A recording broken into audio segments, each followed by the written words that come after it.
तीन जीवलग मैत्रिणी झाल्या यशस्वी उद्योजिका. कसं? चला सांगतो. ह्या आहेत रुपाली, दीपाली आणि स्नेहलताई. तिघींनीही नोकऱ्या सोडून मिळून व्यवसाय करायचं ठरवलं. अट मात्र एकच, जे काही करू ते निसर्गाच्या सानिध्यातच आणि निसर्गाला जपत. मग सुरू झाला एक स्वप्नपूर्तीचा प्रवास. अनेक अडचणींना सामोरे जात तिघींची जिद्द आणि एकी फळास आली. शहराच्या धावपळीपासून दूर प्रदूषणमुक्त नंदनवन फुलवले आणि नाव दिले बहार पिकनिक पॉइंट. नावाप्रमाणे शेकडो देशी झाडं, फळ, फुलांनी ते बहरलेलं आहे. त्या स्वतः स्वयंसिद्ध झाल्याने या ताईंनी कित्येक महिलांना रोजगार दिला. महिला संचलित कृषी पर्यटन केंद्र म्हणून हे प्रसिद्ध झालं.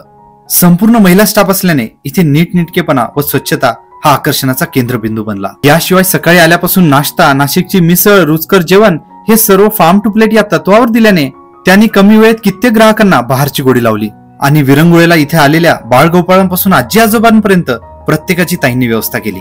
अगदी विहिरीचं पाणी असलेला स्विमिंग पूल, अनेक इंडोर गेम्स आणि राहण्याची व्यवस्था असं सर्व काही केलं. विशेष म्हणजे त्यांनी इथे 5 रुद्राक्षांची झाडे लावली आणि आदिवासी कलेचा नमुना म्हणजे चित्रपाडा संस्कृतीचं प्रतीक म्हणून उभा केला. यासोबतच गावठी गुलाबांची बाग फुलून त्यातून गुलकंद बनवत आहे. 3 मैत्रिणींचं स्वप्न, एकमेकींवरचा विश्वास, मेहनतीची तयारी यामुळे नाशिकच्या गिरनारीमध्ये बहार सुप्रसिद्ध झालंय आणि आज दूरदूरून लोक इथे येतात.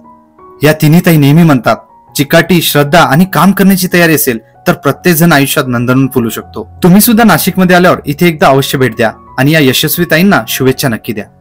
तर हा व्हिडिओ अशा महिलांना शेअर करा ज्यांना आयुष्यात खरंच काहीतरी भन्नाट करून दाखवायचे.